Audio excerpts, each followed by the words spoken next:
இன்றைய ஒரு நிமிட வேத தியானம் கிறிஸ்மஸை நாம் ஏன் கொண்டாட வேண்டும் பகுதி 5.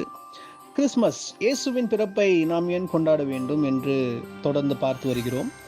நான் அவருக்கு பிரதியுத்தரம் சொல்லுகிறதற்கும் நாங்கள் கூடி நியாயத்திற்கு வருகிறதற்கும் அவர் என்னை போல மனுஷன் அல்லவே.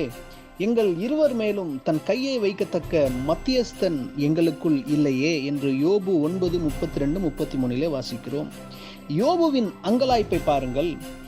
யோபுவுக்கு தனக்காக பேசக்கூடிய, தனக்காக பரிதபிக்கக்கூடிய ஒரு மத்தியஸ்தர் தேவைப்படுகிறார். ஆனால் அப்படி ஒரு மத்தியஸ்தர் இல்லையே என அங்கலாய்க்கிறார்.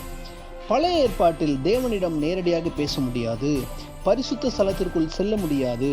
ஒரே ஒரு பிரதான ஆசாரியன் மட்டும் வருஷத்திற்கு ஒரு முறை மகா பரிசுத்த ஸ்தலத்தில் பிரவேசித்து தேவனிடம் பேசுவான். மற்ற மனிதர்கள் எல்லாம் பிரதான ஆசாரியன் வெளியே வரும் வரை காத்திருக்க வேண்டும். ஆனால் வசனம் சொல்லுகிறது, தேவன் ஒருவரே, தேவனுக்கும் மனுஷனுக்கும் மத்தியஸ்தன் ஒருவரே, கிறிஸ்துவாகிய இயேசு அவரே. பாருங்கள், ஏன் இயேசுவின் பிறப்பு அவ்வளவு முக்கியம்? நமக்கு மத்தியஸ்தராக அவர் நமக்காக பரிந்து பேசிக் கொண்டிருக்கிறார். நாம் அவரோடு பேச இன்டர்மீடியேட்டர் தேவையில்லை. வருடத்திற்கு ஒரு நாள் என காத்திருக்க வேண்டிய அவசியம் இல்லை. நம் சின்ன சின்ன தேவைகளுக்கு கூட கூப்பிடும் தூரத்தில் இருக்கும் இயேசு கிறிஸ்துவின் பிறப்பை நாம் கொண்டாட வேண்டியது அவசியம்.